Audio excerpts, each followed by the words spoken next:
A very good evening to all of you. आज की polity class में आप सभी का स्वागत है। तो रोज की तरह हम आज एक नए टॉपिक को लेकर के आए हैं। आज की इस क्लास में हम प्रधानमंत्री के बारे में जानने वाले हैं। हम यह जानेंगे कि प्रधानमंत्री का संसदीय व्यवस्था में क्या महत्व होता है, प्रधानमंत्री के पास कौन कौन सी शक्तियां हैं तथा प्रधानमंत्री को इस व्यवस्था में किन किन कर्तव्यों का वहन करना पड़ता है। तो आज की इस क्लास को शुरू कर लेते हैं। प्रधानमंत्री का संबंध संविधान के भाग 5 से होता है और प्रधानमंत्री का जो वर्णन किया गया है वह अनुच्छेद 74, 75 और 78 में किया गया है। तो सबसे पहले अब हम सरकार के संसदीय स्वरूप के अंदर प्रधानमंत्री को समझ लेते हैं कि प्रधानमंत्री का क्या स्थान है। दरअसल जब कभी भी सरकार के संसदीय स्वरूप की बात आए तो ऐसी स्थिति में यह स्पष्ट होता है कि जो राष्ट्रपति है देश का वह कार्यकारी प्रधान होता है और उसे केवल नाम मात्र का प्रधान भी बोला जाता है। नाम मात्र का प्रधान किस लिए बोला जाता है? क्योंकि जो सभी कार्य होते हैं, महत्वपूर्ण कार्य होते हैं, वह सभी कार्य राष्ट्रपति के नाम पर तो किए जाते हैं, लेकिन वह सभी कार्य प्रधानमंत्री और प्रधानमंत्री की मंत्रिपरिषद के द्वारा संपन्न किए जाते हैं। तो इसीलिए जो नाम मात्र का अध्यक्ष है, कार्यकारी अध्यक्ष है, प्रधान है, वह राष्ट्रपति होता है, लेकिन सरकार की सभी कार्यकारी शक्तियां प्रधानमंत्री में निहित होती हैं। वहीं अब इसके आगे हम यह समझते हैं कि प्रधानमंत्री से जुड़े हुए जो अनुच्छेद हैं वह सभी अनुच्छेद क्या कहते हैं। तो सबसे पहला अनुच्छेद 74 है। तो अनुच्छेद 74 यह कहता है कि देश के राष्ट्रपति की सहायता के लिए एक मंत्रिपरिषद का गठन किया जाएगा या मंत्रिपरिषद होगी और उस मंत्रिपरिषद का जो अध्यक्ष होगा वह अध्यक्ष प्रधानमंत्री होगा। साथ ही साथ वहां पर यह भी कहा जाता है कि जो राष्ट्रपति है उसे मंत्रिपरिषद की सलाह के अनुसार ही काम करना होगा, लेकिन अगर कभी राष्ट्रपति यह उचित समझे तो ऐसी स्थिति में वह मंत्रिपरिषद के सुझावों को या प्रस्ताव को पुनर्विचार के लिए वापस भेज सकता है और जब वह प्रस्ताव दोबारा से आएंगे तो ऐसी स्थिति में राष्ट्रपति को उन सुझावों के अनुसार कार्य करना होता है। वहीं अगली बात है अनुच्छेद 75 की। तो अनुच्छेद 75 यह कहता है कि देश के प्रधानमंत्री की नियुक्ति देश के राष्ट्रपति के द्वारा की जाएगी। जब प्रधानमंत्री की नियुक्ति हो जाएगी तो ऐसी स्थिति में देश का प्रधानमंत्री अपने अन्य मंत्रियों की नियुक्ति के लिए राष्ट्रपति से सिफारिश करेगा और यह सभी मिलजुल के कार्य करेंगे। साथ ही साथ जो प्रधानमंत्री की पूरी मंत्रिपरिषद होगी, यह मंत्रिपरिषद सामूहिक रूप से संसद के प्रति उत्तरदायी रहेगी। यह संसदीय व्यवस्था का स्वरूप है। वहीं अनुच्छेद 78 के अंदर प्रधानमंत्री के कार्य और कर्तव्य बताए गए हैं, तो उसके बारे में हम अभी आज की क्लास में समझेंगे। तो चलिए कुछ और मूलभूत बातें जो प्रधानमंत्री से जुड़ी हुई है वह समझ लेते हैं। दरअसल प्रधानमंत्री कौन बनता है, क्या होता है, कैसे कैसे। तो अभी हमने अनुच्छेद 75 में यह समझा कि देश के प्रधानमंत्री की जो नियुक्ति है वह राष्ट्रपति के द्वारा की जाएगी, परंतु ऐसा भी नहीं है कि राष्ट्रपति कभी भी किसी भी समय किसी भी व्यक्ति को देश का प्रधानमंत्री नियुक्त कर देगा। दरअसल अब तक यह व्यवस्था देखी गई है और आमतौर पर हमेशा यही होता है कि राष्ट्रपति के द्वारा लोकसभा के बहुमत दल के नेता को प्रधानमंत्री नियुक्त किया जाता है। अगर कभी ऐसा हो जाए कि लोकसभा के अंदर किसी भी दल को स्पष्ट बहुमत ना मिले तो ऐसी स्थिति में राष्ट्रपति अपने विवेक का प्रयोग करता है और विवेक का प्रयोग करने की स्थिति में वह लोकसभा के सबसे बड़े दल को न्योता देता है कि वह सरकार बनाए। तो ऐसी स्थिति में वह सबसे बड़े दल के नेता से बात करता है। वहीं अगर कोई बड़ा दल नहीं है तो ऐसी स्थिति में कई जो गठबंधन बनाते हैं, गठबंधन के नेता को आमंत्रित किया जाता है कि आप सरकार बनाइए। तो ऐसी स्थिति में यदि वह व्यक्ति अपनी स्वीकृति जाहिर कर देता है तो उस व्यक्ति को प्रधानमंत्री पद पर राष्ट्रपति के द्वारा नियुक्त कर दिया जाता है, लेकिन 1 महीने के भीतर ही यह एक व्यवस्था है कि उस व्यक्ति को 1 महीने के अंदर यह प्रूफ करना होगा कि वह सदन का प्रधानमंत्री बनने के लायक है, यानी कि उसे सदन में अपना बहुमत सिद्ध करना होगा। यह अनिवार्य होता है, अन्यथा उसे अपना पद छोड़ना होगा। तो देश के प्रधानमंत्री की जो नियुक्ति है वह राष्ट्रपति के द्वारा की जाएगी, लेकिन कैसे की जाएगी यह व्यवस्था भी हमने समझ ली है। तो अब तक ऐसा होता हुआ आया है। अब तक पहली बार सन 1979 के अंदर राष्ट्रपति ने अपने विवेक का प्रयोग किया था और 1979 में जो हमारे देश के राष्ट्रपति थे नीलम संजीवन रेड्डी, उन्होंने मोरारजी देसाई की सरकार के गिर जाने के बाद चौधरी चरण सिंह को देश का प्रधानमंत्री नियुक्त किया था। तो यहाँ इन्होंने पहली बार अपने विवेक का प्रयोग दिखाया था, क्योंकि उस समय चौधरी चरण सिंह जो थे यह जो गठबंधन का विपक्ष बना हुआ था उसके नेता थे, तो इसलिए इन्हें प्रधानमंत्री बनाया गया। वहीं अगर ऐसा हो कि प्रधानमंत्री की अचानक मृत्यु हो जाए, यानी कि कोई व्यक्ति प्रधानमंत्री पद पर नियुक्त है और अचानक से उसकी मृत्यु हो जाती है, तो ऐसी स्थिति में मंत्रिपरिषद का यह दायित्व होता है कि वह अपना नेता चुन ले। लेकिन अगर कभी वह अपना नेता नहीं चुन पाते या उसमें सक्षम नहीं होते तो ऐसी स्थिति में भी राष्ट्रपति को अपने विवेक का प्रयोग करना होता है, जैसे कि ज्ञानी जेल सिंह ने किया था। उन्होंने इंदिरा गांधी की मृत्यु होने के बाद उनके पुत्र को प्रधानमंत्री नियुक्त कर दिया था। लेकिन ऐसी स्थिति में उन्होंने जो संवैधानिक व्यवस्थाएं थी उसकी अवहेलना की थी, क्योंकि उन्होंने इस व्यवस्था के अंदर मंत्रिपरिषद को इन्वॉल्व नहीं किया था। तो एक व्यवस्था ये भी देखी जाती है। तो किसी भी व्यक्ति की प्रधानमंत्री पद पर मृत्यु होने के बाद यह दायित्व होता है कि मंत्रिपरिषद अपने नेता का फैसला स्वयं ले और उस व्यक्ति को प्रधानमंत्री बनाया जाए। वहीं साथ ही साथ 1980 में दिल्ली हाई कोर्ट के द्वारा यह व्यवस्था दी गई कि अगर कभी कोई व्यक्ति स्पष्ट बहुमत हासिल नहीं कर पाता तो ऐसी स्थिति में यह जरूरी नहीं है कि उसको प्रधानमंत्री बनने से पहले अपना बहुमत सिद्ध करना हो। मान लीजिए अगर कभी सदन में किसी पार्टी को स्पष्ट बहुमत नहीं मिलता और लेकिन वह इच्छा जाहिर करता है कि वह अपना बहुमत सिद्ध कर देगा, तो ऐसी स्थिति में राष्ट्रपति को उस व्यक्ति को प्रधानमंत्री पद पर नियुक्त करना होता है।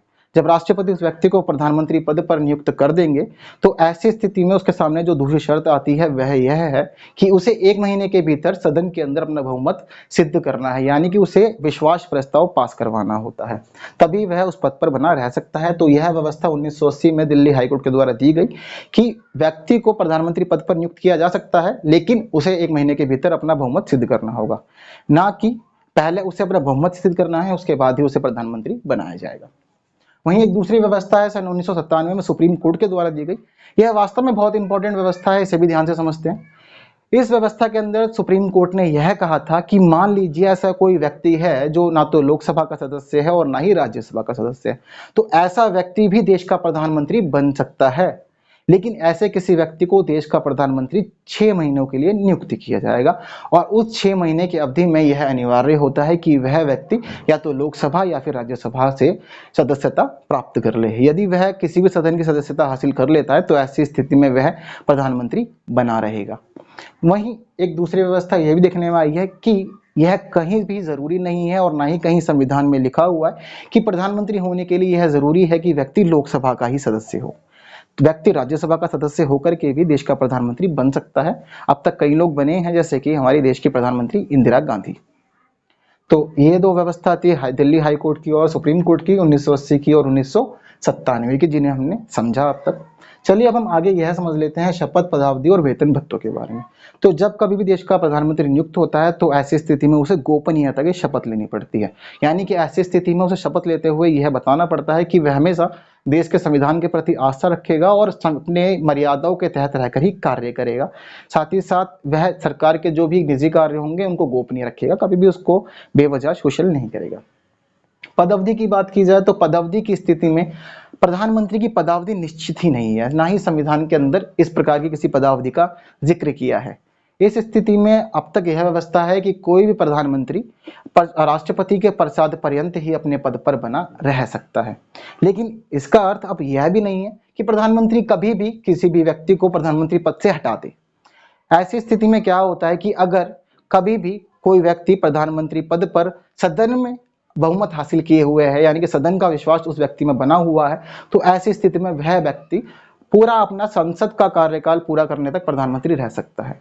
लेकिन अगर वह व्यक्ति किसी भी समय सदन में अपना विश्वास खो देता है तो ऐसी स्थिति में उस व्यक्ति को अपना पद छोड़ना पड़ सकता है। तो जो प्रधानमंत्री रहेगा वह राष्ट्रपति के प्रयास पसंद तो रहेगा, लेकिन यह भी जरूरी है कि वह सदन में अपना विश्वास बनाए रखे। यदि सदन में उसका विश्वास बना रहेगा, उसके पास बहुमत रहेगा, तो ऐसी स्थिति में उसे प्रधानमंत्री पद से कोई भी हटा नहीं सकता। वहीं वेतन और भत्तों की बात की जाए तो राष्ट्रपति को का जो वेतन और भत्ते हैं यह समय समय पर बदलते रहते हैं, ये अलग अलग समय अलग अलग होते हैं। साथ ही इसके अलावा बहुत सारी सुविधाएं राष्ट्रपति को दी जाती है, इन्हें सरकारी आवास, सरकारी वाहन, इसके अलावा चिकित्सा सुविधा, फोन सुविधा, आवास सुविधा इत्यादि इत्यादि विभिन्न सुविधाएं इनको प्रदान की जाती हैं, जिसके तहत ये सभी कार्य करते हैं। साथ ही इन्हें रिटायरमेंट के बाद पेंशन भी दी जाती है।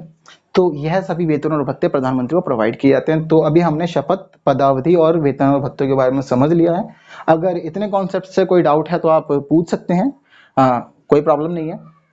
वहीं अब इसके आगे हम प्रधानमंत्री की कार्य और शक्तियों को समझ लेते हैं। जैसे कि हम बात कर चुके हैं, अनुच्छेद 78 में इसकी कार्य और शक्तियां बताई गई हैं। तो प्रधानमंत्री की विभिन्न कार्य और शक्तियां होती हैं। तो साथ ही साथ यह जो कार्य शक्तियां इसको 3 भागों में बांटा जाता है, एक मंत्रिपरिषद के प्रति, राष्ट्रपति के प्रति और संसद के प्रति। वहीं साथ ही साथ इसके कुछ अन्य कार्य भी होते हैं, इनको भी जान लेंगे।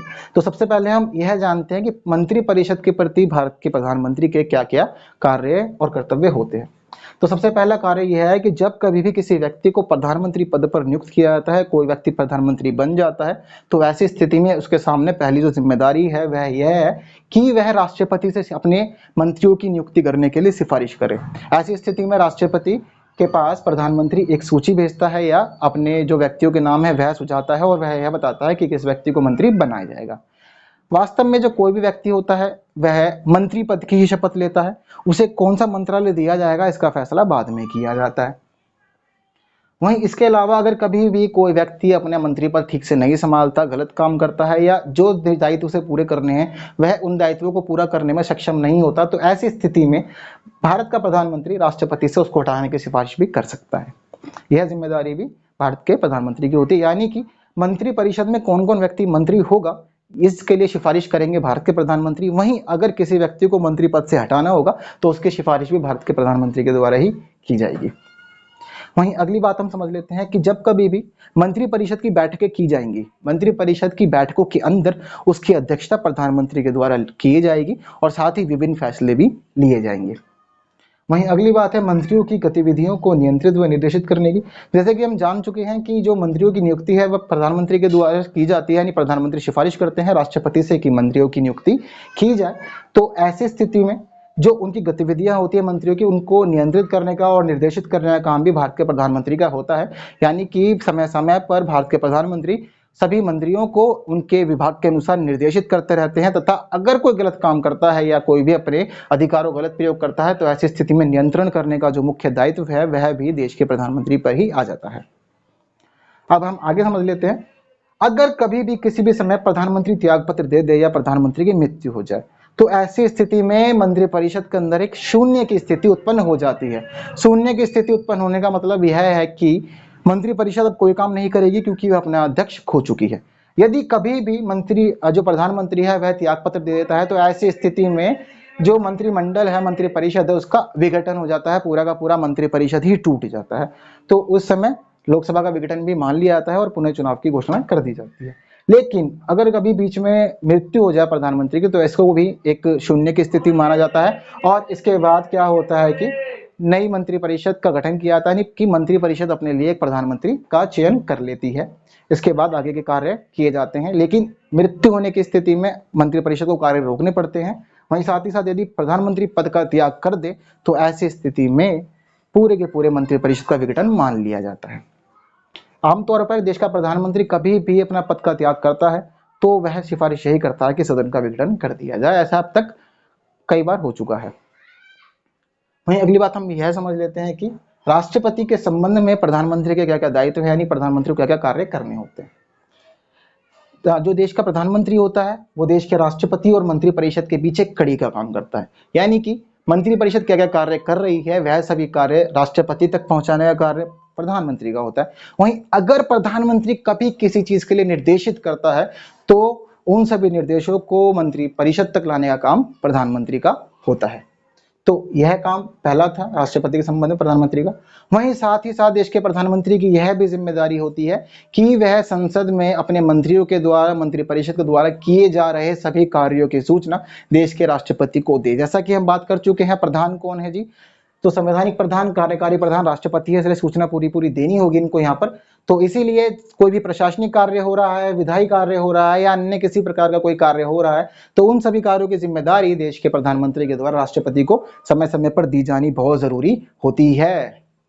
वहीं अगली बात समझते हैं कि अगर राष्ट्रपति कभी यह कहता है, कोई ऐसा विषय है जिस पर कोई एक मंत्री अपना विचार दे चुका है या चीजें बता चुका है लेकिन मंत्रिपरिषद उस पर विचार नहीं कर रही है, तो प्रधानमंत्री को राष्ट्रपति यह निर्देश दे सकता है कि वह जो प्रस्ताव है या वह विधेयक है उसको आगे बढ़ाया जाए और उसको सभा पटल पर रखा जाए और उस पर आगे का फैसला लिया जाए। यह काम राष्ट्रपति के निर्देश के अनुसार भी किया जा सकता है। वहीं राष्ट्रपति अगर प्रधानमंत्री को किसी अन्य प्रकार का निर्देश भी देता है तो ऐसी स्थिति में भी प्रधानमंत्री को वह कार्य करवाने होते हैं मंत्रिपरिषद से।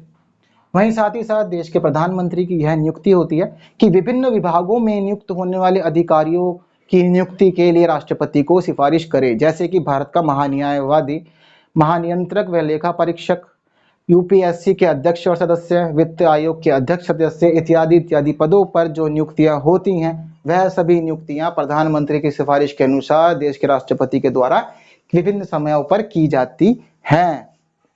तो यह बात थी देश के राष्ट्रपति के संबंध में प्रधानमंत्री की शक्तियों की। वहीं अब हम यह समझते हैं कि देश की संसद के संबंध में प्रधानमंत्री की क्या कार्य और शक्तियां होती हैं। तो संसद के संबंध में प्रधानमंत्री का जो पहला कार्य है वह यह है कि अगर कभी भी संसद के सत्र को शुरू करना हो या संसद के सत्र को खत्म करना हो, तो ऐसी स्थिति में देश का प्रधानमंत्री कभी भी राष्ट्रपति को सिफारिश कर सकता है। वहीं साथ ही साथ दूसरी बात यह है कि भारत का प्रधानमंत्री राष्ट्रपति को कभी भी लोकसभा के विघटन के लिए सिफारिश कर सकता है। लोकसभा के विघटन के लिए जब कभी भी प्रधानमंत्री सिफारिश करेगा, तो ऐसी स्थिति में प्रधानमंत्री अपना लिखित इस्तीफा राष्ट्रपति को सौंपता है, उसके बाद ही राष्ट्रपति आगे का फैसले लेता है। वहीं साथ ही साथ संसद में सरकार क्या क्या कार्य करेगी या सरकार ने क्या क्या कार्य किए हैं या सरकार की क्या क्या नीतियां हैं, इस प्रकार की सभी घोषणाएं जो भी होती हैं वह सभी घोषणाएं संसद के अंदर प्रधानमंत्री के द्वारा ही की जाती हैं। इसके अलावा प्रधानमंत्री के कुछ अन्य कार्य भी होते हैं। प्रधानमंत्री विभिन्न विभागों का नेता होता है। जैसे कि हम जानते हैं प्रधानमंत्री पहले योजना आयोग के नेता हुआ करते थे, अध्यक्ष हुआ करते थे। वहीं साथ ही अब योजना आयोग का नाम बदल के नीति आयोग कर दिया है, तो वर्तमान में नीति आयोग के अध्यक्ष भी प्रधानमंत्री है। इसके अलावा कई अन्य आयोग भी है जहां प्रधानमंत्री अध्यक्ष के रूप में कार्य करते हैं। वहीं साथ ही साथ एक दूसरी बात देखने में यह आई है कि देश की जो भी विदेश नीति होगी, यानी कि मंत्रिमंडल के द्वारा, परिषद के द्वारा, संसद के द्वारा किसी प्रकार की विदेश नीति तैयार की जाती है, तो उस विदेश नीति को जो मूर्त रूप दिया जाएगा, वास्तविकता उसकी जो धरती पर उतारी जाएगी, वह सभी कार्य भी देश के प्रधानमंत्री के द्वारा ही संपन्न किए जाएंगे। तो यह कुछ अन्य कार्य होते हैं जो प्रधानमंत्री द्वारा किए जाते हैं। वहीं साथ ही जो देश के जो प्रधानमंत्री होता है वह सदन के अंदर अपनी पार्टी के नेता के रूप में भी कार्य करता है। यानी कि जब बहुमत दल बनाए तैयार होगा, जो भी जिस पार्टी को बहुमत मिलेगा, तो प्रधानमंत्री उस बहुमत प्राप्त दल का नेता के रूप में भी काम करता है। तो यहाँ बहुमत का नेता प्रधानमंत्री होता है। वहीं इसके अलावा कुछ अन्य कार्य भी प्रधानमंत्री करता है। तो यह बात हुई प्रधानमंत्री कुछ अन्य कार्यों की। अब अंत में हम यह बात करते हैं कि अब तक ऐसा कब कब हुआ है जब राज्य के मुख्यमंत्री प्रधानमंत्री बने। यह एक महत्वपूर्ण प्रश्न है और विभिन्न समयों पर आता रहा है। कई परीक्षाओं में पूछा गया है कि अब तक कौन कौन प्रधानमंत्री बना है जो पहले मुख्यमंत्री था। तो शुरू करते हैं बात। सबसे पहले बात हम शुरू करते हैं मोरारजी देसाई से। जो मोरारजी देसाई हैं वह पहले ऐसे व्यक्ति थे जो मुख्यमंत्री रहे, उसके बाद वह प्रधानमंत्री बनाए गए।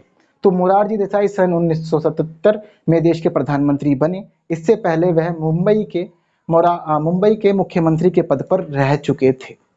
वहीं दूसरे जो व्यक्ति ऐसे थे वह थे चरण सिंह। चरण सिंह पहले अविभाजित उत्तर प्रदेश के मुख्यमंत्री रहे थे। वहीं इनको 1979 के अंदर देश का प्रधानमंत्री बनाया गया।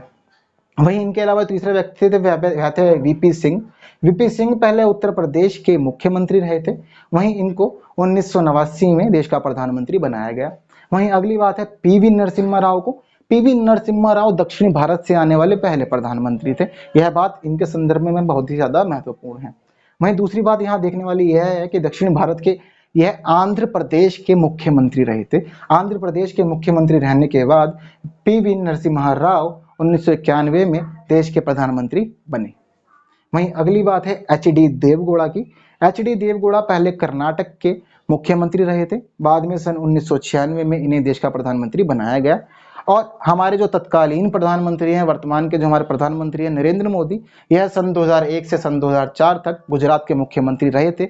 उसके बाद यह सीधा प्रधानमंत्री पद पर आए और वर्तमान में यह पिछले 2 कार्यकाल से देश के प्रधानमंत्री बने हुए हैं। वर्तमान में इनका दूसरा कार्यकाल चल रहा है। तो यह बात थी उन व्यक्तियों की जो पहले मुख्यमंत्री थे, बाद में प्रधानमंत्री बने। तो आज की इस क्लास में हमने प्रधानमंत्री से जुड़ी हुई विभिन्न बातों को समझा है, जाना है। मुझे उम्मीद है आपको ये टॉपिक काफी हद तक क्लियर हुआ होगा, आपको समझ में आया होगा। इसके बावजूद यदि कोई क्वेश्चन है तो आप कमेंट कर सकते हैं। कोई अन्य बात है, कोई सुझाव है तो आप नीचे कमेंट में दे सकते हैं। साथ ही चैनल को सब्सक्राइब जरूर करें, इस वीडियो को लाइक करना ना भूलें। साथ ही ज़्यादा से ज़्यादा लोगों तक इस वीडियो को शेयर करें। और साथ ही in the last thank you so much for watching this. इसके अलावा अगर आपने हमारी अब तक की वीडियोस नहीं देखी है, राष्ट्रपति की वीडियो नहीं देखी है, या आप डेली करंट अफेयर नहीं देख रहे हैं, तो उसके लिए आप ऊपर आई बटन पे टैप कर सकते हैं। आपको करंट अफेयर की वीडियो और हमारी पिछली वीडियोस वहां से मिल जाएगी। Thank you so much for watching this.